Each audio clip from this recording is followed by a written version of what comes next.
은혜스러운 찬양 너무 감사합니다. 백 목사님과 또 재직들과 성도들이 섬기시는 코로나 감사님 교회 와서 함께 예배드리고 또 말씀을 나누게 돼서 하나님께 영광 돌리고 또 교회 앞에 감사를 드립니다. 우리 5월달은 이 가정의 달인데 우리 옆에 분과 이렇게 인사를 나눕니다. 당신 멋져. 그렇게 당신 멋져.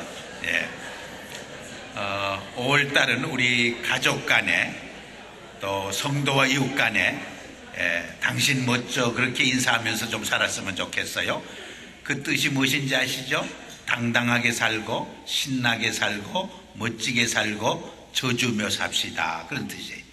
참 좋죠. 당신 멋져. 한번 다시 해볼까요? 당신 멋져.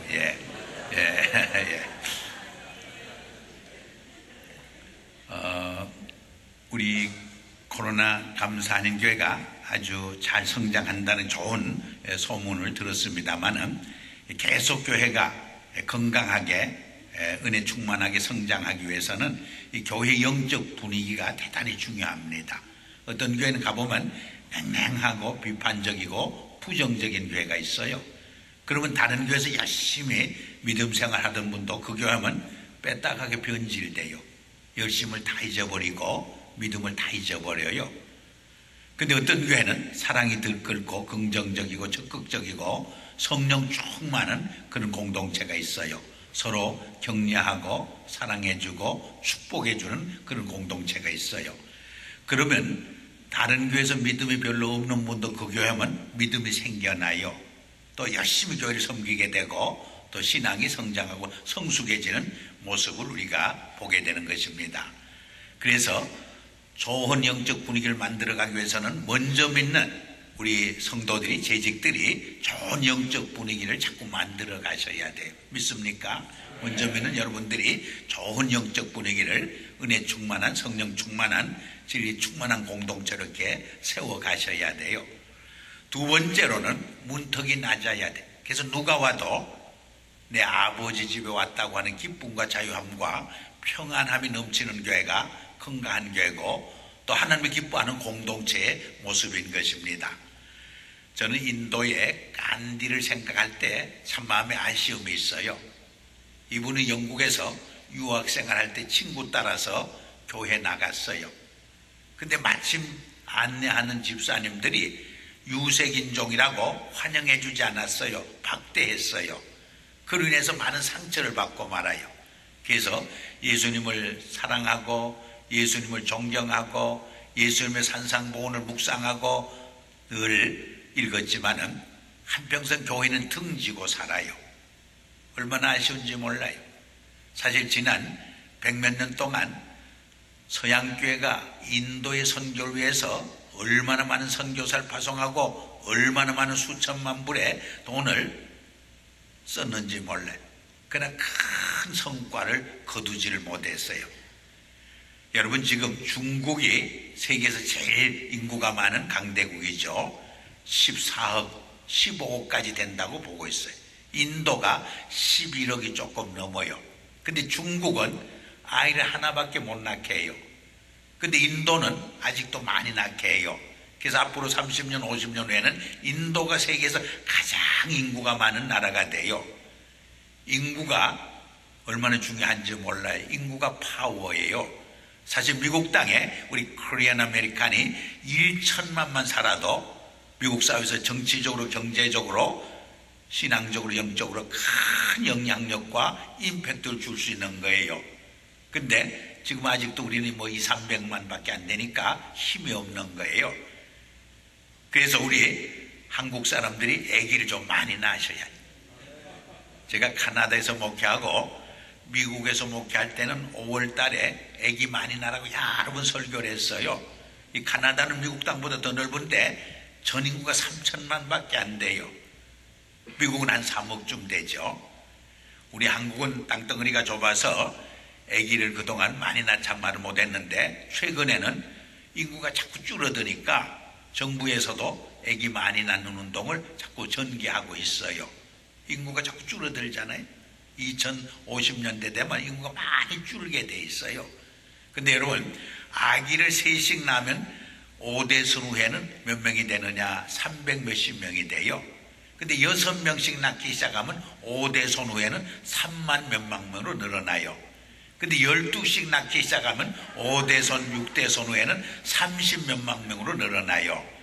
여러분, 코로나 감사하는 교회가 세계에서 제일 큰 메가처치 되는 비결 간단해요. 여러분 가정에서 12씩만 낳기 시작하면 100년 후에는 세계에서 제일 큰 교회가 될 줄 믿습니다. 제가 영락교회를 섬기면서도 그런 말 했어요. 전도하지 못하는 사람 애기라도 많이 낳아야 한다. 영어 목회부에서는요, 애기 5 낳으면 가족을 하와이 보내준다고 광고한 적도 있어요. 4까지 낳고 5 낳는 사람이 없어서 하와이 못 갔어요. 제가 부산 호산나 교회 갔더니 최홍준 목사님 섬기는 교회 한 2년 전에 갔더니 그 교회는 애기 3을 낳으면 교회가 100만 원을 주더라고요. 4을 낳으면, 4번째 낳으면 200만 원을 교회가 주더라고요. 우리 코로나 감사교회 자녀들 많이 낳아서 정말 몇십 년 후에는 세계에서 가장 큰 교회로 메가처치로 성장하기를 축복합니다. 이 미국도 1960년대까지는 사실 남부 지역에서는 흑인들이 백인교회 못 나갔어요. 문턱이 높아서. 그래서 이런 에피소드가 있어요. 어떤 흑인이 여행을 하다가 주일이 되어서 예배당을 찾아갔어요. 하필이면 백인들만 모이는 교회를 찾아갔어요. 예배에 참석하려고 했더니 안내하는 백인 집사님들이 못 들어가게 저질해요. 거절해요. 그래서 너무 상처를 많이 받고 예배당 계단에 엎드려서 엉엉 울면서 눈물 흘리면서 주님 앞에 기도했더니 예수님이 비몽사몽간에 나타나셔서 어깨를 툭툭 치시면서 위로해 주시더래요. 너무 상심하지 말라. 이 교회는 나도 못 들어가는 교회다. 여러분, 예수님도 못 들어가는 교회가 있다면 얼마나 아이러니컬해요. 근데 세상에는 꽤 많이 있어요. 예수님의 하나님의 영광스러운 아들의 모습으로 찾아오면 다 쌍수 들고 환영하지요. 그런데 예수님이 가난한 자의 모습으로, 병든 자의 모습으로, 신체장애자의 모습으로, 유색인종의 모습으로, 홈레스의 모습으로 찾아올 때 환영하지 않는 교회가 세상에 꽤 많이 있는 줄 압니다. 우리 코로나 감사하는 교회는 문턱이 낮아서 누가 와도 내 아버지 집에 왔다는 기쁨과 자유함과 평안함이 넘치는 문턱이 낮은 교회가 되기를 주의 이름으로 축복합니다. 이것이 하나님이 기뻐하는 건강한 교회의 모습인 줄 분명히 믿습니다. 3번째로는 자랑을 많이 하셔야 돼. 자랑을. 우리가 사는 이 시대를 PR 시대라 그러잖아요. PR 시대. PR이 뭐냐? 피할 것은 피하고 알릴 것만 알려주는 것. 요새는 PR의 의미가 달라졌대요. 피가 나도록 알려주는 게 PR이래요. 첫째로 자기 자랑하지 말고 예수님 자랑을 많이 하셔야 돼. 내가 예수 믿고 이렇게 변하여 새 사람 됐습니다. 우리 가정이 예수 믿고 이혼할 뻔했는데 이렇게 행복하고 정말 깨가 쏟아지는 가정으로 변했습니다. 자꾸 예수님 자랑해야 돼. 우리 자녀들이 막 탈선했는데 예수 믿고 얼마나 공부도 열심히 하고 훌륭하게 성장하는지 모릅니다. 예수님 자랑 많이 하셔야 돼요. 2번째로는 코로나 감사교회를 자랑해야 돼요. 우리 교회 큰 교회는 아닙니다. 그렇지만 은혜 충만한 교회입니다. 사랑이 넘치는 교회입니다. 얼마나 가족적이고 얼마나 정말 은혜가 넘치는 교회인지 모릅니다. 자꾸 교회 자랑을 하셔야 돼요. 3번째로는 목사님 자랑을 많이 해야 돼요. 우리 백 목사님 말씀이 얼마나 좋은지 모릅니다. 사랑이 충만합니다. 은혜가 충만합니다. 성령 충만합니다. 우리 부교역자들 전도사님도 훌륭합니다. 자꾸 자랑을 하셔야 돼.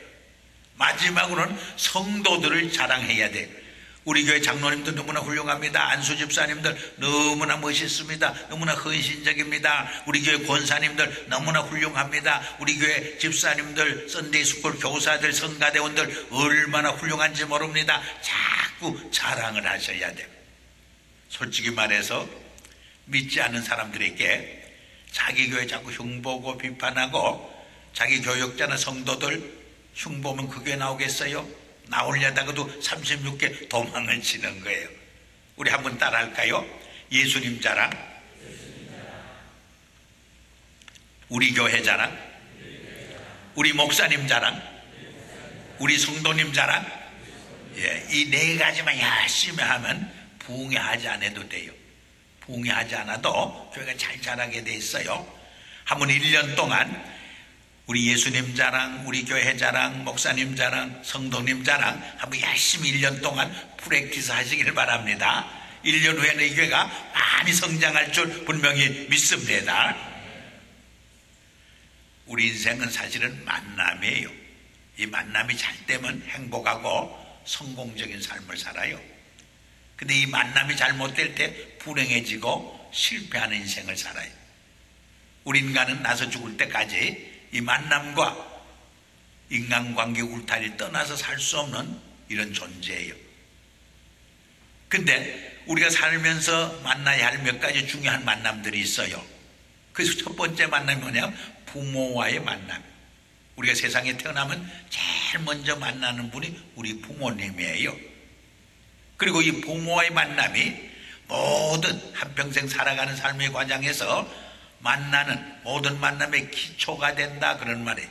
그래서 부모와의 만남에 삐뚤어지고 잘못된 사람은 한평생 살아가면서 다른 사람과의 만남과 인간관계도 삐뚤어지기 쉽다, 그런 말이에요. 성경에 내 부모를 순종하고 공경하라 그래야만 내가 땅에서 잘 되고 장수하리라 했는데, 이런 맥락에서 우리가 이 말씀을 이해하고 또 해석해 볼 수도 있는 거예요. 부모를 잘 섬기고 효도하는 자손이 복을 받을 수밖에 없다는 이야기예요. 두 번째로는 이웃과의 만남이, 많은 분들이 좋은 이웃, 훌륭한 선후배, 이것이 돈보다 재물보다 더 귀하다는 것을 망각하고 인생을 사는 사람을 너무나 많이 만나봐요.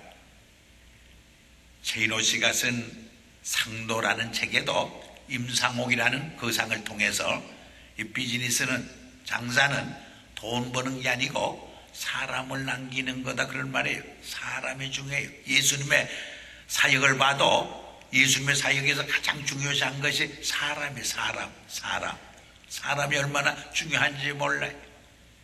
근데 많은 사람들이 이 사람의 중요성을 잘 인식 못해요. 자꾸 너무 돈에 치중하다 보니까 사람도 잃고 돈도 잃는 거예요. 사람을 중요시할 적에 사람도 없고 돈도 없게 되게 돼 있어요. 이것이 하나님이 주신 놀라운 축복의 법칙이에요.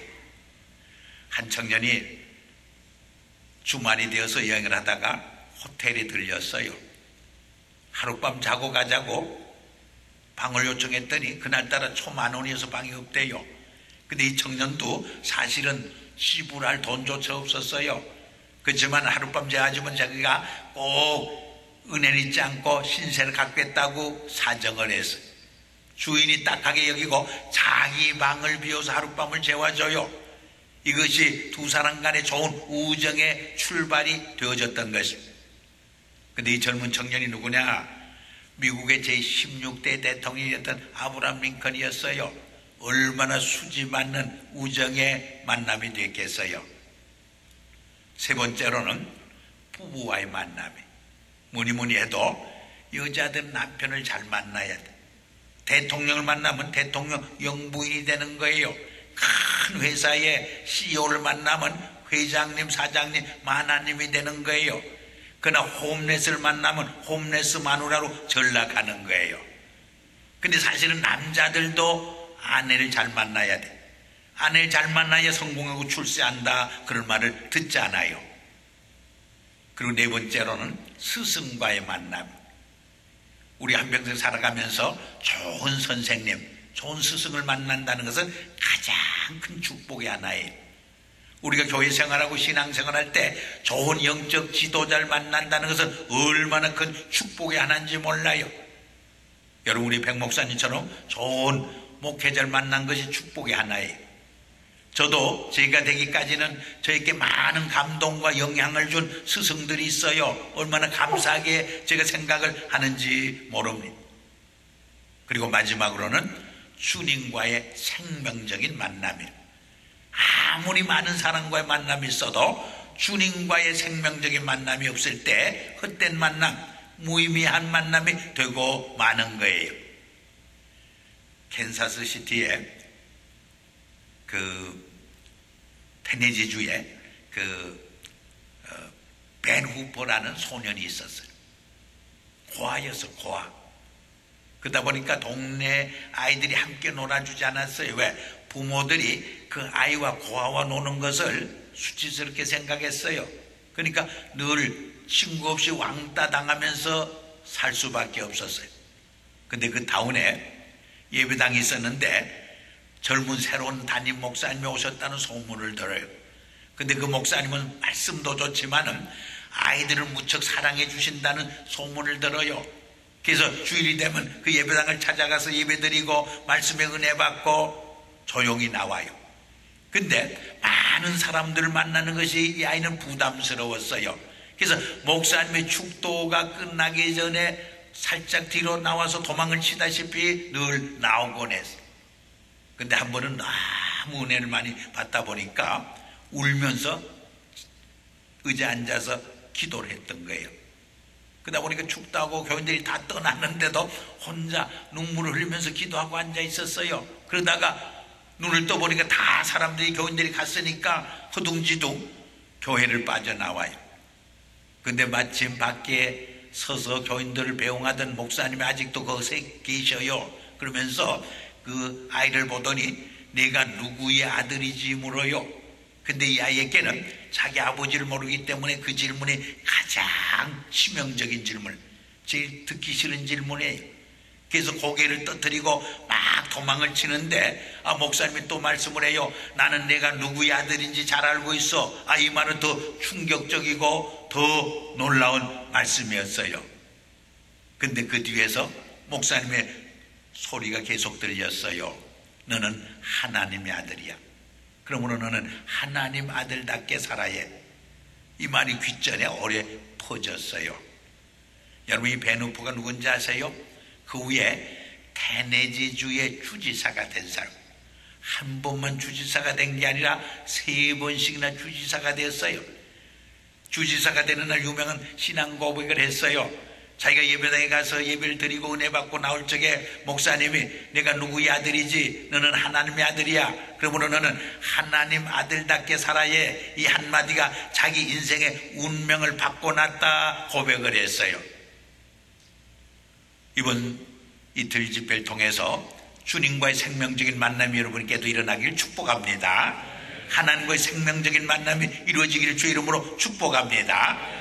이번 집회를 통해서 여러분의 가족관계가 치유되고 회복되길 바랍니다. 여러분의 성도와 성도의 관계가 회복되고 치유되길 바랍니다.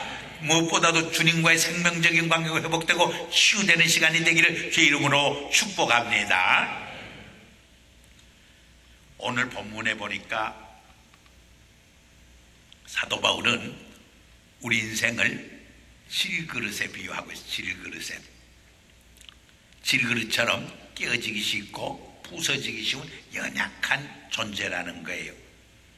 또 질그릇이 흙으로 만들어진 것처럼 우리 인생도 흙에서 와서 흙으로 돌아가는 흙덩이에 불과하다고 고백을 해요. 그 점에서 옆에 분에게 당신도 흙덩이입니다 한번 그렇게 인사해 볼까요? 예, 당신도 흙덩이입니다. 예, 너무너무 섭섭하죠? 예, 너무너무 섭섭하죠? 이번에는 이렇게 격려하고 축복합니다. 그러나 그 속에 생명의 보화가 있습니다. 그러나 그 속에 생명의 보화가 있습니다. 예, 영어 성경에는 We have this treasure in jars of clay. 질그릇 속에 이 보화가 담겨져 있대요.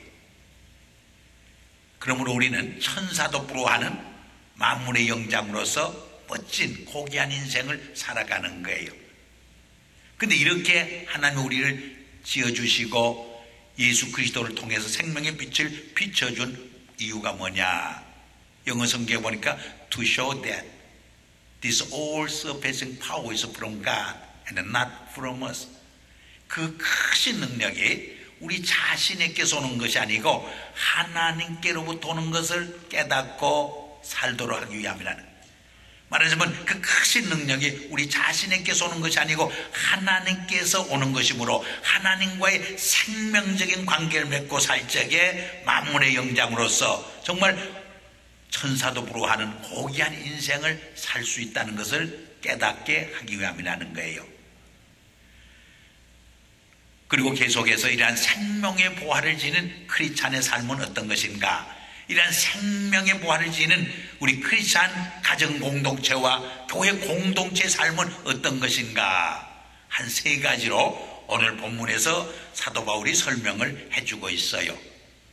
첫째로 7절에서 9절까지 읽어보면 사방으로 우겨싸임을 쌓여도 쌓이지 아니하고 답답한 일을 만나도 낙심치 아니하고 박해를 받아도 버림받지 아니하고 persecuted but not abandoned, 또 거꾸로 뜨림을 당해도 망하지 않는 삶, struck but not destroyed, 이란 역전의 삶, 실전팔기의 삶이 바로 크리스찬의 삶이요 크리스찬 공동체의 삶의 모습이라는 거예요. 믿습니까?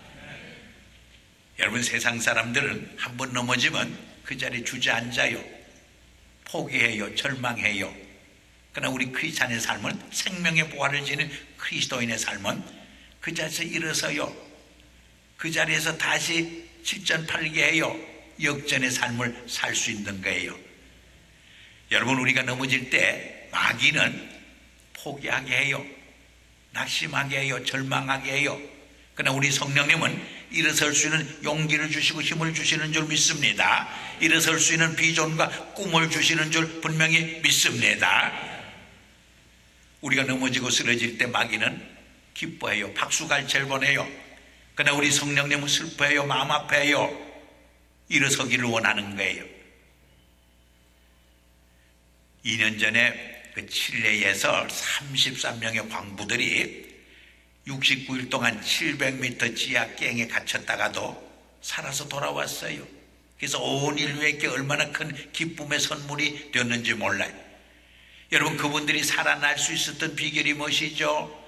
바깥 세상과 커뮤니케이션이 가능했기 때문에, 끝까지 소망을 버리지 않을 수 있었기 때문에, 바깥 세상과 커뮤니케이션을 할 수 있었기 때문에 끝까지 희망과 소망을 버리지 않았던 거예요. 뿐만 아니라 그 안에서 좋은 리더십과 팀워크를 이룰 수 있었기 때문에 그들이 죽지 않고 살아남을 수 있었던 것을 우리는 기억을 하고 있는 것입니다.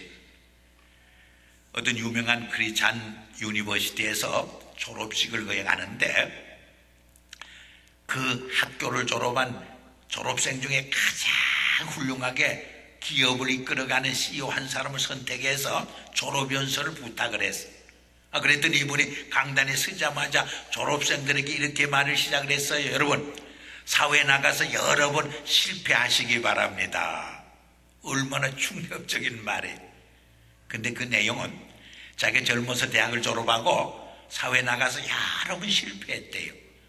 많은 실패 속에서 훈련받고 연단받고 오늘의 큰 기업을 이끌 수 있는 CEO의 그 사명을 감당하게 됐다는 간증이었어요. 여러분, 오늘 말이잖아요. 우리가 하루아침에 큰 인물이 되는 게 아니에요. 많은 시련과 환난과 고통을 통과한 후에 정말 거목이 되는 거예요. 훌륭한 리더로 이렇게 훈련되고 또 지도자로 이렇게 인격이 다듬어지는 것을 우리는 기억을 하게 되는 것입니다. 영국의 유명한 2차 대전을 승리로 거두었던 윈스턴 처칠 경이 있어요. 이분이 한 번은 자기가 다니던 모교를 방문한 적이 있어요. 그저 후배 학생들이 굉장한 연설을 기대하고 있었어요. 근데 이분이 너무나 바쁘다 보니까 간단히 3마디만 남기고 교정을 빨리 떠나갔어요. 여러분, 그 3마디가 무슨 말인지 잘 알고 있죠? Don't give up, don't give up, and never give up. 포기하지 마세요. 포기하지 마세요. 결코 포기하지 마세요 하는 3마디였어요. 우리 한번 따라해 볼까요? 포기하지 맙시다. 포기하지 맙시다. 결코 포기하지 맙시다. 예, 그 점에서 옆에 분에게 힘냅시다 한번 격려해 주시기 바랍니다. 힘냅시다. 우리가 인생을 살고 또 신앙생활 할 때에도 마귀는 자꾸 우리에게 유혹을 해요. 포기하라고. 포기하라고 자꾸 속삭여요. 그렇지만 성령님은 포기하지 말라고 말씀해요. 끝까지 견디라고 말해요. 끝까지 승리하라고 말해요. 이 저칠경에 일화 중에는 재미난 이야기가 많이 있어요. 한 번은 많은 군중 앞에서 연설을 하고 내려오다가 그만 잘못 발을 디뎌서 넘어졌어요. 그저 그분을 별로 좋아하지 않는 그런 그룹들이 막 좋아서 웃었어요. 그저 이분이 일어나서 먼지를 툭툭 털면서 이렇게 말했어요. 여러분 참으로 즐거웠지요. 여러분이 즐거워한다면 또 한 번 제가 넘어질 수 있습니다. 여러분 이 정도의 마음의 여유를 가지고 사는 사람은 인생의 실패자가 되지 않아요. 패배자가 되지 않아요. 반드시 승리자가 되는 거예요. 어떤 모임에서 수천 명 그 많은 회중 앞에서 저보다 키가 훨씬 적은 연사가 이렇게 말했어요. 여러분 제가 키가 작다고 무시하지 마세요. 이래봐도 제가 키 작은 사람들이 모이는 클럽의 회장입니다. 여러분보다 내가 부자가 될 확률이 훨씬 높습니다. 왠지 아세요? 땅에 있는 돈을 먼저 주실 확률이 훨씬 높기 때문입니다. 여러분 자기의 약점마저 장점으로 받아들이며 사는 사람은 인생의 패배자가 절대로 되지 않아요. 반드시 승리자가 돼요. 성공자가 돼요. 믿습니까? 리바이 스투라스라는 분은 1847년에 독일에서 미국 캘리포니아 이민을 왔어요. 그리고 조그만 포목 장사로 이민 생활을 출발했어요.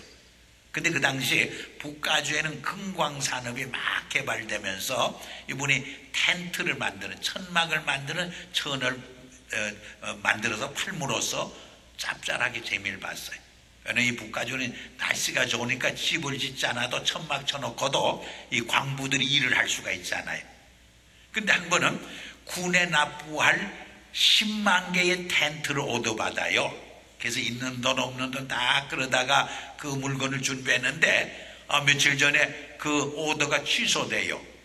하늘이 꺼지고 땅이 무너지는 것 같이 캄캄해졌어요. 살 소망을 잃었어요. 살 용기를 잃었어요. 그래서 자살하려고 그랬어요. 근데 이분은 아주 경건한 유대 사람이에요. 여러분 유대 사람들이 우리 개신교 신자보다 사실은 기도를 더 많이 해요. 그분들은 시간을 정해놓고 하루에도 몇 차례 정규적으로 기도 생활을 꼭 하는 분이 유대 사람들. 기도하지 않을 수 없어서 기도 시간에 하나님의 세미한 음성이 들렸어요. 독일에서 올 때에 내가 빈손 들고 오지 않았느냐. 그런데 이렇게 큰 집에 살고 내 아이들도 학교 가서 공부 잘하고 있는데 왜 낙심하고 절망하느냐, 왜 포기하려고 하느냐. 질책하는 음성이 들려요. 그래서 하나님 잘못했습니다 회개하고 용기를 가지고 일어서요. 근데 한 번은 북가주를 이렇게 여행을 하는데 그 광부들이 금광에서 일하다가 휴식 시간에 나와서 참 바늘을 가지고 바지를 깃고 있는 거예요. 바지가 잘 떨어지니까 광산에서 일하다 보니까. 그때 하나님께서 기발한 비즈니스 영감을 주셔요. 그 많은 천막천을 가지고 바지를 만들면 질겨서 오래 있겠구나 하는 생각을 넣어줘요. 그래서 그 많은 천막천을 가지고 청바지를 만들어서 청바지 원조가 된 거예요. 여러분 청바지가 얼마나 파풀해요? 우리 1세 담임 목사만 별로 안 입지 주일날도 2세 목회자들은 청바지 입고 설교하는 시대가 됐잖아요. 남녀노소 할 것 없이 얼마나 청바지를 인조하면서 입고 있어요. 그 위기를 통해서 오히려 거부가 된, 부자가 된, 비즈니스에 크게 성공하게 되었던 것입니다. 프랭클린 루스벨트도 젊은 날에 큰 꿈을 가졌어요. 비전을 가졌어요. 근데 소아마비로 신체장애자가 돼요. 그 꿈이 산산조각나고 말아요. 그렇지만 그분은 믿음의 사람이었어요. 말씀과 기도로 그 위기를 극복해요. 그 자리에서 일어나요. 그래서 미국 역사상 유일하게 4번이나 대통령을 하면서 1920년대와 30년대 미국 경제가 참으로 어려운 공황에 빠졌을 때 그것을 극복하고 미국을 세계 속에서 한 단계 업그레이드 시키는 위대한 대통령이 되었던 것을 우리는 기억하고 있지 않습니까? 여러분 아브라함 링컨 보세요. 얼마나 실패를 많이 하는지 그 전기 읽어보면 실패를 밥 먹듯 해요. 계속 실패야. 계속 국회의원에 나섰다가도 실패하고 뭐 계속 실패하는데 마지막 그래도 16대 대통령에 당선되면서 미국 사회가 안고 있는 흑로 해방의 가장 어려운 문제를 해결함으로써 역사에 길이 남는 위대한 대통령이 되잖아요. 사실 이 아브라함 링컨과 존 F 케네디 대통령을 비교해보면 공통점이 너무나 많아요. 이 아브라함 링컨은 1860년에 대통령으로 피선돼요. 케네디는 1960년에 피선돼요. 두 사람 다 금요일날 암살당해요. 또 대통령직에 있을 때 자녀를 잃어버려요. 이 아브라함 링컨을 암살했던 부스라는 사람은 1805년생이에요. 또 존 F 케네디 대통령을 암살한 오스왈드라는 사람은 1905년생이에요. 아브라함 링컨에게는 케네디라는 비서관이 있었어요. 또 케네디에게는 링컨이라는 비서관이 있었어요. 그 비서관들이 금요일날 텍사스에 또 한 번은 극장에 가지 말라고 조언했는데 그 말을 듣지 않다가 두 대통령이 암살을 당했던 것입니다. 여러분, 이 역사의 아이러니를 어떻게 이해해요? 어떻게 설명하고 해석할 수 있어요? 아마 하나님만이 하는 역사의 비밀이라고 우리는 말할 수밖에 없어요. 근데 사실은 아브라함 링컨 대통령이 케네디 대통령보다 더 많은 고난과 시련과 역경을 겪은 분이에요. 이 아브라함 링컨 대통령은 영부인이 악초로 또 소문이 났었어요. 그래서 한 번은 비서관이 영부인에게 호통을 맞고 대통령께 하소연했어요. 그자 아브라함 링컨 대통령이 뭐라고 말한지 아세요? 나는 평생 그런 부인과 함께 사는데 자네는 뭘 한 번 가지고 그러느냐? 그래서 할 말을 잃어버리고 말았다는 유명한 에피소드가 있어요. 또 이런 우스운 이야기도 있죠. 어떤 남편이 혈압이 너무 높아서 의사 선생님을 찾아갔어요. 선생님이 혈압을 재보더니 이 혈압이 아버지 쪽에서 온 것입니까? 어머니 쪽에서 온 것입니까? 물었더니 이 남편 하는 말이 제 혈압은 아버지 쪽도 아니고 어머니 쪽도 아니고 처가에서 온 것입니다. 아내 쪽에서 온 것입니다. 그래서 의학적으로 그런 법이 없습니다. 선생님이 설명을 하니까 선생님 분명합니다. 제 아내와 한 달만 살면 혈압이 안 올라갈 사람이 한 사람도 없습니다. 그렇게 말했다는 유명한 이야기가 있어요. 우리가 인생을 살다 보면 부부관계를 위시해서 가족관계 그리고 이웃관계를 위시해서 우리 직장에서 오는 문제, 사업에서 오는 문제, 많은 스트레스와 고난과 역경과 시련이 우리를 에워싸고 있어요. 그러나 생명의 보화를 지닌 우리 크리스찬의 삶은 그러한 고난과 역경과 시련 속에서 빅티마이즈 당하는, 희생당하는 삶이 아니라 오히려 그 고난과 위기를 디디고 더 하늘로 천국으로 비상하는 삶이 바로 크리스찬의 삶이요 생명의 보화를 지닌 성도의 삶인 것을 바울은 고백하고 있는 내용을 읽어볼 수 있는 것입니다. 여러분, 아인슈타인 같은 분도 대학의 낙방에서 졸업을 못할 뻔했어요. 그러나 그 위기를 극복했을 때 20세기의 가장 위대한 과학자로서 공헌하고 기여를 하잖아요. 여러분, 마이클 졸단도 발목 부상으로 스포츠 선수 생활을 포기하려고 그랬어요. 그러나 그 위기를 극복했을 적에 미국 농구 역사상 120년 동안 가장 탁월한 선수로 이름을 빛내지 않았습니까? 우리 김연아 선수도 허리 부상으로 얼마나 고생을 했어요. 그렇지만 그 고난을 이기고 극복했을 때 밴쿠버에서 정말 피겨스케이팅으로 금메달 따서 우리 백성들에게 국민들에게 얼마나 큰 기쁨의 선물을 안겨다 주게 되었습니다. 우리 욥기를 읽어보면 욥은 인생이 당할 수 있는 가장 큰 고난을 당했어요. 하루아침에 전 재산을 다 잃어버려요. 하루아침에 10자녀를 잃어버리는 비극을 경험을 해요. 또 몸에 불치병까지 걸려요. 거기다가 사랑하는 아내마저 남편을 저주하고 욕하고 배신하고 떠나가요. 이 고난의 시면에서도 그는 하나님을 원망하고 불평하지 않아요. 주신 자도 여호와시요 취하신 자도 여호와시니 하나님께 영광과 감사를 돌린다고 고백을 해요. 이러한 욥을 하나님은 버리지 않아요. 그를 축복해 주셔요. 역사 속에서 고난을 디디고 승리한 위대한 신앙의 모델로 우리에게 세워주신 모습을 성경에서 우리는 읽지 않습니까? 두 번째로 생명의 보화를 지닌 크리스찬의 삶, 생명의 보화를 지닌 우리 공동체의 삶은 어떤 삶인가? 예수 그리스도와 함께 죽고 그리스도와 함께 날마다 새롭게 창의적으로 살아가는 삶이 바로 크리스찬의 삶이라고 우리에게 고백을 하고 있어요. 사도 바울은 갈라디아서 2장 20절에서 뭐라고 말해? I've been crucified with Christ. I no longer live, but Christ lives in me. 내가 십자가에 못 박혔나니 이젠 내가 사는 것이 아니고 내 안에 그리스도가 살았다 고백하잖아요. 고린도후서 5장 17절에서는 뭐라고 고백을 해요? 누구든지 그리스도 안에 있으면 새로운 피조물이라 보라 이전 것은 지나갔으니 새 것이 되었도다. If anyone is in Christ, he is a new creation. The old has gone and the new has come. 우리 그리스도 안에서는 옛사람이 십자가에 죽고 그리스도와 함께 새 사람으로 날마다 새롭게 사는 삶이 크리스찬의 삶이라고 고백을 합니다. 여러분 빌립보서 3장에는 사도 바울이 무슨 고백을 해요? 자기께는 7가지 육신적인 자랑거리가 있다고 말해요. 근데 예수님을 만났을 때 그것을 전부 배설물로, 옛날 구역에는 똥으로 여겼다고 그랬어요. 배설물로 여기고 앞에 있는 표대 예수 그리스도만을 향하여 다름질 친다고 신앙 고백을 하고 있습니다. 여러분 우리 어린아이들에게 장난감을 사주면 온 세상을 다 얻은 것처럼 기뻐하고 즐거워하고 인조해요. 그 장난감 내놓으라면 목숨 걸고 지키려고 그래요. 절대로 안 내놔요.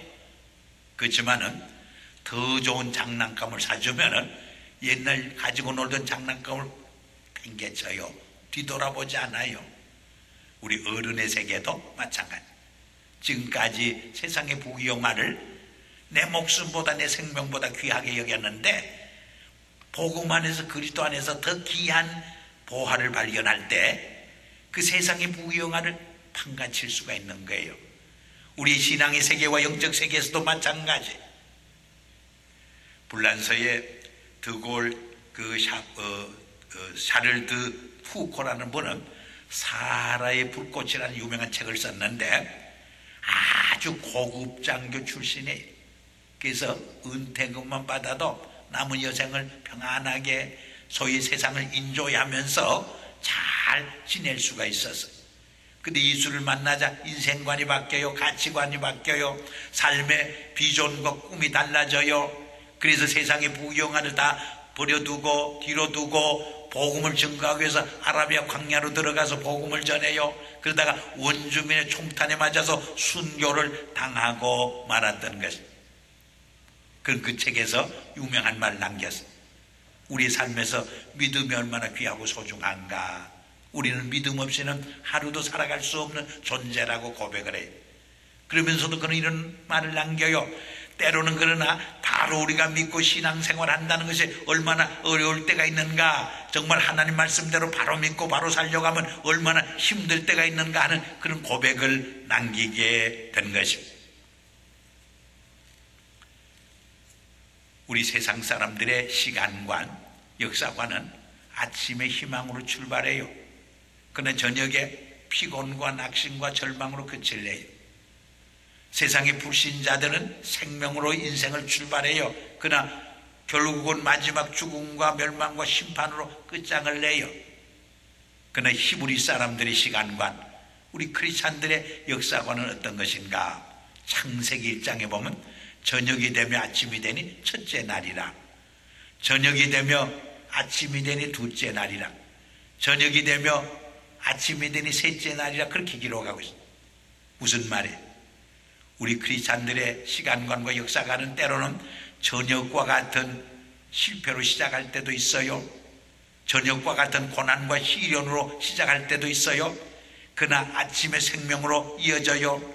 영원한 부활의 삶으로 이어지는 삶이 바로 크리스찬의 시간관이요 역사관이라는 것을 우리에게 말해주고 있는 거예요. 우리 크리스찬들은 그리스도와 함께 옛생활을 날마다 십자가에 못 박혀 죽이고 그리스도와 함께 날마다 새롭게 부활의 소망을 가지고 창의적으로 인생을 살아가는 삶이 크리스찬의 삶이라는 것입니다. 몇 년 전에 한국에서 베스트셀러가 된 책이 하나 있어요. 그게 6일 약국 갑시다 하는 책이에요. 이것은 김성호 장로님이라는 분이 쓴 책이에요.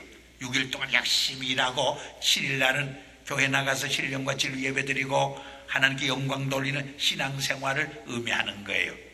이분은 아주 가난한 시골 교회 목사님의 아들로 태어났어요. 대학을 졸업하고 군대 갔다 왔을 때 자기 손에 쥐어진 전 재산이라고 하는 것은 약사 자격증 하나밖에 없었어요.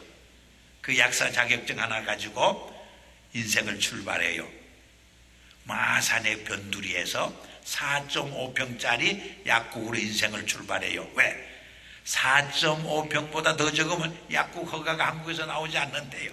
그래서 가장 대한민국에서 작은 약국으로 인생을 출발해요. 약이 몇 개 없지요. 돈이 없으니까 제약회사에 가서 빈 통을 많이 얻어다가 진열시켜 놓고 약은 몇 개 못 갖다 놓고 약국을 시작을 해요. 그렇지만은 큰 회사의 CEO라고 하는 비전과 경영 자세를 가지고 그 약국을 경영하기 시작을 해요. 그 책을 읽어보면 두 가지 비전과 철학이 그분에게 있어요. 첫째로는 자기 약국에 찾아오는 손님들을 정말 예수님을 대접하듯이 사랑으로 영접하고 섬겨주고 또 그분들을 서비스한다는 거예요. 그분이 이런 말이에요. 자기 상점에 찾아오는 고객 한두 사람을 막 사랑으로 섬겨주고 이렇게 대접할 때 그분이 100명, 200명, 1000명 고객을 데리고 온대. 근데 자기 상점에 찾아오는 고객 10사람, 100명을 상처 줘서 떼내면 그분들이 2000명, 3000명 고객을 다 떼내버린. 교회도 마찬가지. 우리 교회에 찾아오는 성도를 사랑으로 섬겨줄 때 그분이 많은 교인을 데리고 와요. 상처 내서 떠내보내면 그분이 또 많은 교인을 떼내버려요. 근데 그분이 약국만 한 게 아니에요. 컴퓨터 교육 프로그램도 개발했는데 학생들에게 3만 원을 받아요. 회비로. 근데 어떨 적에는 비용이 5만 원 들어도 직원들에게 섬겨주라고 그래요. 손해나는데도. 근데 한 몇 년을 그렇게 했더니 대한민국에서 가장 성공적인 교육 프로그램, 인터넷 프로그램을 개발해서 1년에 수십억 불을 막 수십억을 이렇게 벌어들여요. 또 고객 중에 중고등학교 교장 선생님 계신데 장학금을 바쳐요. 그러자 그 교장 선생님 딱 가니까 자네는 돈을 좀 많이 벌거든 장학금 내라고 그래요. 그래서 이분이 뭐라고 말하는지 아세요? 부자가 되면 장학금 내기가 더 어렵대요. 돈이 별로 없을 때 내는 훈련을 받아야 앞으로도 낼 수 있으니까 돈을 적게 벌 때부터 내야 되기 때문에 낸다고 그래요. 그 맞는 말이에요. 또 크리스마스와 연말이 되면 동장님을 찾아가서 동네에서 가장 가난한 사람을 도와주러 성금을 또 바쳐요. 얼마나 인생을 열심히 사는지 사랑으로 섬기면서. 두 번째 비전과 철학이 뭔지 아세요? 절대로 어제를 되풀이해서 오늘 살지 않는데, 절대로 오늘을 되풀이해서 내일을 살지 않는데, 뭔가 어제보다는 변화되고 새로워지고 발전하고 업그레이드된 성장하고 성숙한 하루하루를 산대요. 이것은 신앙적으로 영적으로 그렇지만 자기의 프로페셔널 직업 면에서도 커리어를 통해서도 그렇게 살기를 노력을 해요. 이렇게 10년을 했더니 엄청난 성장과 열매를 맺게 된 거예요. 기업이 몇백 배가 자랐어요. 그래서 지금은 큰 기업의 수천 명 직원들 앞에서 경영 강연을 하고 큰 교회 다니면서 신앙 간증을 하는 아주 유명한 장로님이 되고 말았어요. 여러분도 10년 동안만 매일매일 어제와 같은 다람쥐 쳇바퀴 돌듯이 인생을 살지 말고 그런 신앙생활하지 말고 매일매일 새롭게 창의적으로 하루하루를 10년을 살아보면 여러분의 삶 속에 분명히 놀라운 기적의 역사가 일어날 줄 믿습니다. 여러분의 삶 속에 놀라운 발전과 축복의 열매가 맺혀질 줄 분명히 믿습니다. 10년을 그렇게 해보세요. 날마다 정말 창의적으로. 이 토론토에서 조금 떨어진 곳에 런던이란 도시가 있어요. 런던이란 도시. 거기 웨스턴 유니버시티라는 대학교가 있는데 거기에 그 강 박사라는 분이 있는데 그분은 무엇을 하느냐, 그 암보다 더 무서운 병이 에이즈라는 병이라고 그러잖아요. 에이즈병을 막는 백신을 개발해요. 짐승에까지 실험을 했는데 성공을 했대. 이제 사람에게만 성공하면 그 노벨상값. 근데 이분이 집사님인데 참 훌륭해요. 자기는 어떻게 하루를 시작하느냐, 자기 대학 연구실에 가서 성경을 한두 장 꼭 읽는데요. 그리고 기도로 하루를 시작한대. 그 기도의 내용은 어떤 내용이냐, 오늘도 하나님께 영광 돌리고 인류 사회에 뭔가 창의적인 기여와 공헌을 할 수 있는 하루가 되게 해달라고 그렇게 기도함으로써 하루하루를 시작한대요. 근데 이분이 많은 국제회의에 가서 강연도 해야 하는데 유럽에 갔다가도 주일날은 자기 교회에 와서 예배 드려야 된다고 생각해서 토요일날 밤 비행기를 타고도 꼭 교회에 와서 자기 교회에 와서 주일 예배를 드리는데, 또 자기 교회 와서 주일 예배만 드리는 것이 아니라 제자 훈련을 받고 또 다른 교인들 제자 훈련을 하고 있더라고요. 제가 그 집사님을 만나서 많은 감동과 은혜를 받은 적이 있어요. 제가 아는 남진성 목사라는 분이 있어요. 이분은 군목으로 제대를 했어요. 그리고 10여 년 전까지 저 텍사스에서 청소년 사역을 했어요. 근데 이 청소년 사역이 잘 안 됐어요. 또 힘들잖아요. 근데 10년 전에 한국으로 들어가기로 결심을 했어요. 왜 들어갔느냐, 그때 많은 우리 유학생들이 초등학생까지 중학생까지 대학생을 말할 것 없고 많이 외국에 나왔어요. 뭐 미국, 카나다, 뉴질랜드, 호주, 심지어 싱가포르, 태국, 비율빈 막 이런 후진 국가까지 갔어요.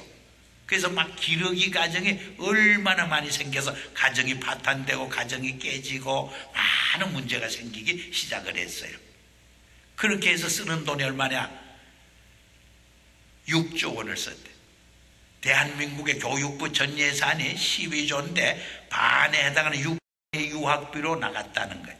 근데 그렇게 나가서 공부하는 건 좋은데 미국이나 카나다나 뉴질랜드 같은 선진국에 온 아이들은 괜찮은데 필리핀에 간 아이들은 공부도 안 하고 탈선해가지고 한 12년 동안에 사생아가 몇천 명의 비율분이 생겼대요. 그래서 그것이 심각한 사회 문제가 되고 국가 간의 문제까지 대두된다는 거예요. 이런 상황을 지켜보면서 6조 원의 돈이 외국으로 나가지 않고 한국에서 쓰이게 하면 얼마나 좋을까. 그래서 어떤 비전을 가지고 들어가느냐, 영어로 중학교와 고등학교를 영어로 가르칠 수 있는, 그것도 착한 기독교 정신과 기독교 가치관에 의해서 세계를 이끌어갈 수 있는 크리스찬 지도자를 키우는 그런 비전을 가지고 학교를 세워야 되겠다는 그런 꿈을 가지고 들어가게 돼요. 근데 이분이 돈이 일불도 없어. 근데 이분이 4단 이상의 군목을 했기 때문에 별단분 장성급을 꽤 많이 하는데, 장성들이 큰 돈은 없어도 500만 원 정도 빌려줄 실력은 있대요. 그래서 기도 중에 100명의 명단을 만들었어요. 100명의 명단을, 기도 중에 자기를 좀 도와줄 수 있는 100명의 명단을 쫙 만들었어. 우리 이장우 선교사님도 한 100명 명단 한번 만들어 보세요. 100명의 명단을 만들어 가지고 찾아가기 시작했어요. 기도하고 자기가 이런 비전을 가지고 크리스찬 스쿨을 하려고 하는데 500만 원만 빌려달라. 100명을 다 만났을 때 딱 100만 불이 생겼어요. 그 100만 불을 가지고 10년 전에 충청북도 음성에서 영어로 하는 중학교 고등학교 시작했어요. 근데 10년 동안 어떤 기적이 일어난지 아세요? 들어보세요.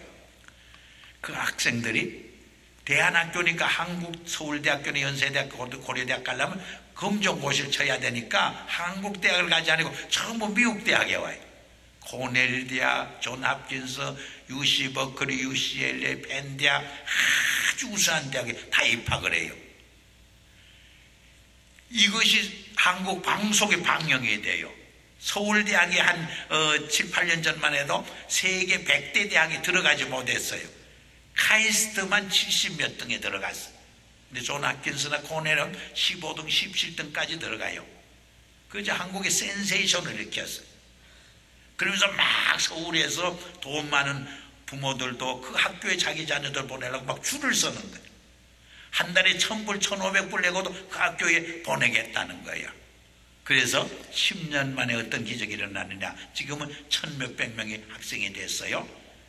500만 원씩 빌린 거 다 갖다 갚았어요. 그러면 97%가 못 갚을 줄 알았는데 떼먹을 줄 알았다고 그러는데, 그러면서 다시 그것을 도네이션 해주더래. 도네이션이 뭐냐? 돈 내셔자, 돈 내셔.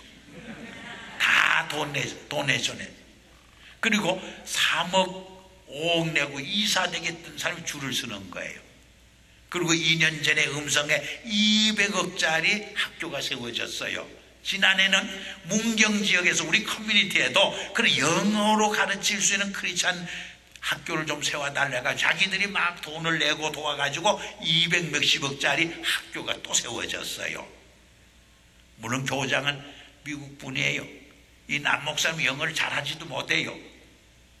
외국 그 교장이 다 경영을 하는, 이분은 이사장으로서 경영만 도와주는 거예요. 엄청난 기적의 역사가 일어나고 있어요. 태국에 엄청난 선교센터 겸해서 대학을 하기 위해서 건물 하나 접수했어요. 이분이 돈 1분 없이 비전 하나 가지고 시작했는데 엄청난 기적의 역사가 일어나고 있는 거예요. 우리 마지막으로 다시 말씀을 드립니다. 16절에서 18절까지 보면 생명의 보화를 지닌 크리스찬의 삶은 어떤 삶인가? 보이는 것을 왜 살지 않냐고, 보이지 않은 영원한 것을 바라보며 사는 삶이 크리스찬의 삶이라고 고백을 합니다. 영어 성경에는 We fix our eyes not on what is seen but what is unseen. For what is seen is temporary but what is unseen is eternal. 그렇게 번역을 했어요. 보이는 것은 잠깐이요, 보이지 않은 것은 영원합니다. 빙산일각이란 말이 있어요. 바다 위에 있는 그 얼음보다 보이지 않는 그 얼음이 더 광대한 거예요. 우리 눈으로 보일 수 있는 보이는 이 물질적인 세계보다 보이지 않는 정신적인 세계, 영적인 세계, 진리의 세계, 부활의 세계가 더 광활한 거예요. 여러분, 헬렌 켈은 삼중고 인생을 살았지만은 보이지 않는 정신적인 세계, 영적 세계, 진리의 세계를 바라보며 살았기 때문에 더 풍성한 인생을 살고 인류 사회에 더 많은 영적 임팩트와 영향력을 미치며 살다가 가지 않았습니까? 우리가 창세기 13장을 읽어보면 아브람과 롯이 한 집에 살아요. 근데 두 가정의 살림이 자꾸 늘어나자 삼촌 아브라함의 그 일꾼들하고 조카 롯의 일꾼들 사이에 자꾸 그 갈등이 생겨 싸움이 붙어요. 그자 아브라함이 롯에게 제안을 해요. 내가 우하면 내가 자하고 내가 자하면 내가 우하리라. 그래서 살림을 분가하자 제안을 해요. 롯은 눈으로 보이는 물질 세계를 선택해요. 기름진 소알평야를 선택을 해요. 근데 아브라함은 믿음의 눈으로 보이지 않는 세계를 선택해요. 근데 결과가 어떻게 돼요? 기름진 소알평지를 선택했던 롯은 소돔 고모라 성이 심판받고 멸망을 당할 때 다 멸망하고 말아요. 근데 믿음의 눈으로 보이지 않는 세계를 선택했던 아브라함은 하나님의 약속대로 그 후손이 하늘의 별처럼 땅의 모래열처럼 번창하고 번성하는 은혜와 축복을 누리게 되는 것을 우리가 보지 않습니까? 1820년에 미국이 알래스카 땅을 720만 불에 사들여요. 근데 시워드라는 국무장관이 이 땅을 사자고 제안했을 적에 모든 국회의원들이 반대했어요. 이 바보 같은 놈아, 그 못 쓸 땅을 왜 살려고 하느냐. 막 시워드 국무장관을 얼마나 책망하고 질책하는지 몰라요. 그래서 시워드 폴이라는 단어까지 생겨요. 바보 같은 놈, 얼간이를, 멍청이를 시워드 폴이라고 부르게 되었어요. 그렇지만은 시워드 국무장관은 미국의 미래를 위해서, 미국의 후손을 위해서 그 땅을 사야 한다고 고집을 부렸어요. 끝까지 포기하지 않았어요. 한 표 차이로 국회에서 그 땅을 살 수 있게 돼요. 모든 국회의원과 정치가들이 보지 못하는 것을 이 시워드 국무장관은 믿음의 눈으로 바라보고 있었어요. 미국의 미래를 위해서, 장래를 위해서 그 땅을 미국에 사야 한다는 것을 분명히 볼 수 있는 통찰력을 갖고 있었어요. 얼마나 수지 맞았어요. 몇 년 후에 720만 불에 샀는데 3억 불어치 지하 자원에 석유가 나오고 무궁무진한 막 고기들이 나오고 막 보석이 나오고 얼마나 수지 맞았는지 몰라요. 여러분, 세상 사람들은 눈에 보이는 것으로 판단하려고, 눈에 보이는 것으로 같이 판단해요. 그래, 우리 믿는 성도의 삶은, 생명의 보화를 지닌 우리 크리스찬의 삶은 눈에 보이는 것으로 판단하지 아니하고 보이지 않은 영원한 세계, 진리의 세계, 부활의 세계를 바라보면서, 사랑의 세계를 바라보면서 판단할 수 있는 삶이 크리스찬의 삶이에요. 누가 만든 이야기겠지만은 지옥을 갔더니 공사 중이라고 써붙였더래요. 그래서 책임자께 물었더니 한국 사람들이 하도 찜질방에 많이 다녀서 웬만한 온도에는 견디백에서 온도를 조절 중에 있다고 그러더래요. 또 한 번은 천국에 갔더니 천국에도 공사 중이라고 써붙였더래요. 그래서 천사장님께 물었더니 한국 분들이 하도 성령 수술을 많이 하고 와서 신원 파악이 제대로 안 돼서 신원 파악 기계를 보수 중에 있다고 그러더래요. 물론 누가 만든 이야기지만은 우리에게 주는 교훈이 있어요.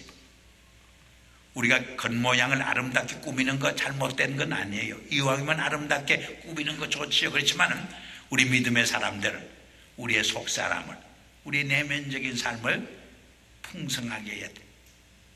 말씀 묵상, 기도생활, 영성생활, 경건생활, 사랑의 실천을 통해서 우리의 속사람을 건강하게 만든, 속사람을 아름답게, 우리의 내면의 삶을 아름답게 가꿀 수 있는 삶이 바로 생명의 보화를 지닌 성도의 삶의 모습이라고 분명히 믿습니다. 제가 2년 전 7월 30일 날 아주사 퍼시픽 유니버시티에서 몇천 명 앞에서 졸업연설을, 사실 한국말로 졸업연설해도 부담이 되는데 영어로 하려니까 부담이 돼서 하기 싫었어요. 근데 하나님께서 제게 음성을 들려줘요. 좋은 기회인데 하라는 거예요. 그래서 제가 막 기도도 많이 하고 또 준비도 많이 해가지고 가서 했어요. 그때에 미국 대학에서는 이 졸업연설을 어떻게 하나 제가 리서치를 많이 해봤어요. 그랬더니 몇 년 전에 스탠포드 대학교에서 세상을 떠난 스티브 잡스가 한 졸업연설이 아주 유명한 연설로 지금도 남아있어요. 여러분, 뭐라고 연설한지 아세요?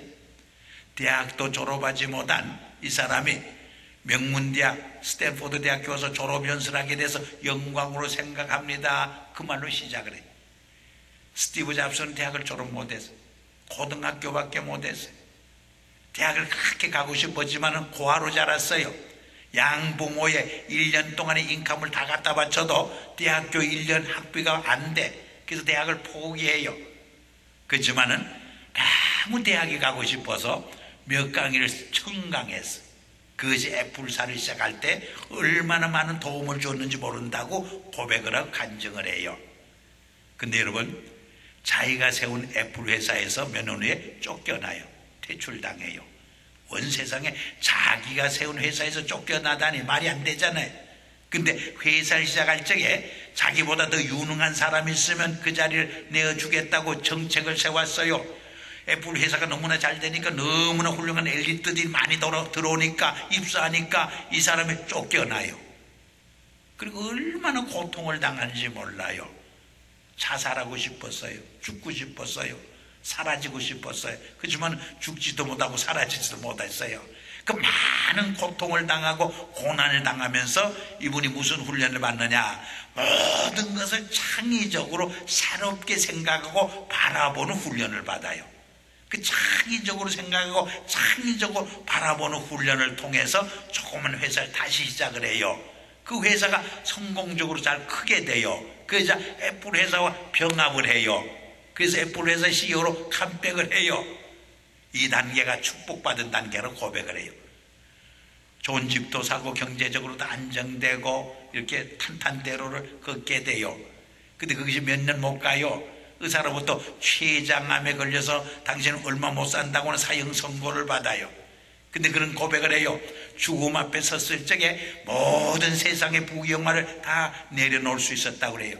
사실 죽음 앞에 설 적에 세상의 부귀영화가 아무 의미가 없잖아요. 생명 그것만이 귀중한 에센셜한 것이 아니겠어요? 그분이 크리스찬은 아니지만은 아주 좋은 말이 했어. 죽음 앞에 섰을 때 자기가 모든 것을 내려놓을 수 있었다고. 저희 영락교회도 호스피스 사역하는 분이 있는데 마지막 암 투병으로 세상을 떠난 분들의 공통적인 고백이 있어요. 그게 뭔지 아세요? 인생을 좀 더 기쁘고 즐겁게 살 수 있었는데 못 살았다는 거. 인생을 좀 더 용서하고 사랑하며 살 수 있었는데 그러지 못했다는 거예요. 적은 일로 악의 다툼을 하고 싸우며 살았다는 거예요. 용서하지 못하고 살았다는 거예요.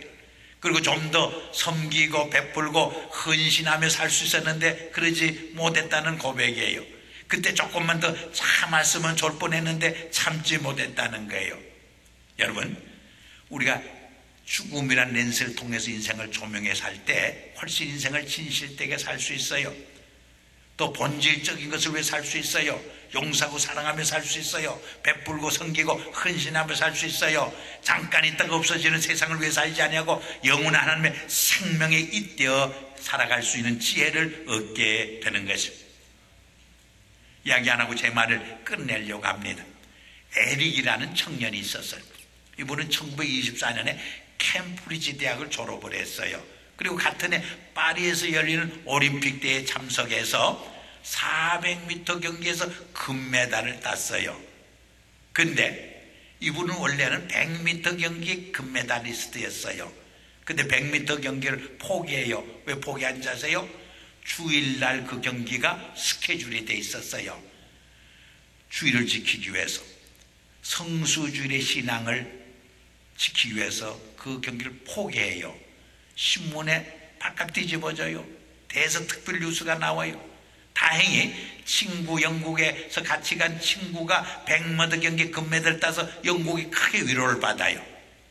이분은 미련 없이 금메달리스트의 영광과 명예를 다 던져버리고 중국의 선교사로 들어가요. 그리고 20년간 선교 생활하다가 40대 중반에 순교를 당해요.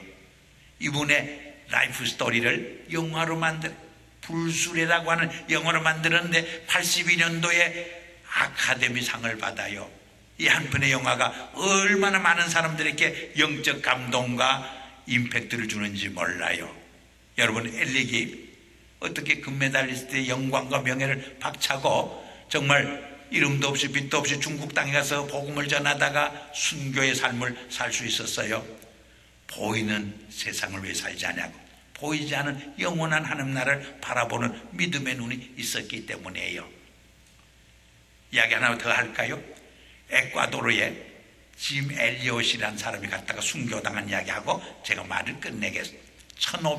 1950년대 중반에 위튼 대학을 졸업한 5명, 짐 엘리엇과 4명의 친구들이 에콰도르의 아우카족이라고 하는 가장 싸나운 식인종들에게 복음을 전하기 위해서 밀림 속으로 들어가요. 들어갔다가 다 순교를 당해요. 이 소식이 미국교에 전해졌을 때 미국교는 큰 충격을 받아요. 얼마나 큰 충격을 받는지 몰라요. 그렇게 젊고 훌륭한 젊은이들이 복음을 제대로 전하지 못하고 순교 당했던 소문을 들을 때 얼마나 큰 충격이 되는지 몰라요. 근데 그러한 어려움 속에서도 그 아내들이 모여서 성경 공부하고 기도해래요. 근데 얼마 후에 하나님의 세미한 음성을 들어요. 남편이 순교한 그 밀림 속에 들어가서 그 아우코족에게 복음을 전하라는 거예요. 여러분, 남자들도 가서 순교당했는데 그 연약한 여성들이 어떻게 그 밀림 속으로 들어갈 수 있어요? 근데 그 아내들이 순종하기로 결심을 해요. 그리고 그 땅을 찾아가요. 이 식인종들이 얼마나 좋아하는지 아름답고 포동포동 살찐 밥이 왔다고 얼마나 기뻐하는지 몰라요. 그렇지만 그들의 마음속에는 퀘션이 생겼어요. 저렇게 젊고 아름다운 여성들이 왜 이 밀림지대에 찾아왔을까? 몇 년 동안 섬기다가 고백을 해요. 당신들 사랑해서 당신에게 복음을 전하기 위해서 왔던, 당신들에서 다 순교당한 그 남자들이 아내인데 여러분들 사랑해서 여러분들에게 복음을 전하기 위해서 왔다고 고백을 해요. 남자들이 왔을 때는 막 적개심을 가지고 살해했는데 이 여성들의 그 말에 감동을 받기 시작해요. 마음을 열고 복음을 받아들이기 시작해요. 그래서 그 남편 선교사 한 사람을 죽였던 사람이 목사까지 되고 온 마을이 복음을 믿고 예수 믿는 공동체를 이루어요. 4년 전 7월에 시카고에서 한 3,500명 모이는 그 세계 선교대회가 있어요. 한인 선교 세대에서 스티브 세인트라는 선교사가 나와서 간증을 했어요. 이분이 누군지 아세요? 아버지가 순교당했는데 어머니 따라서 어린 나이에 같이 그 밀림 속에 들어갔어요. 그 밀림에서 성장했는데 아버지를 죽였던 그 추장이 이 아이를 양자로 삼아가지고 키워줬어요. 신문사 기자가 물었어요. 당신 아버지 죽인 그 원수 놈을 어떻게 아버지라고 부를 수 있었느냐고. 그때 그가 뭐라고 고백한지 아세요? 자기 아버지를 죽인 그 사람은 십자가에 죽고 그는 복음 안에서 예수 안에서 새 사람으로 태어난 사람이기 때문에 내가 아버지라고 부를 수 있었다고 고백을 해요. 정말 어떻게 그런 일이 가능해요? 보이는 세계가 전부가 아니라 보이지 않는 영원한 세계를 바라보는 믿음의 눈이 있기 때문에 이러한 기적의 사랑을 우리는 경험하고 또 실천할 수 있는 것이 아니겠습니까? 이 생명의 보화를 지닌 크리스찬의 삶은 어떤 삶인가? 거꾸로 줘도 다시 일어서는 역전의 삶. 그리스도 안에서 날마다 죽고 그리스도 안에서 날마다 새롭게 창의적으로 삶을 살아가는 삶.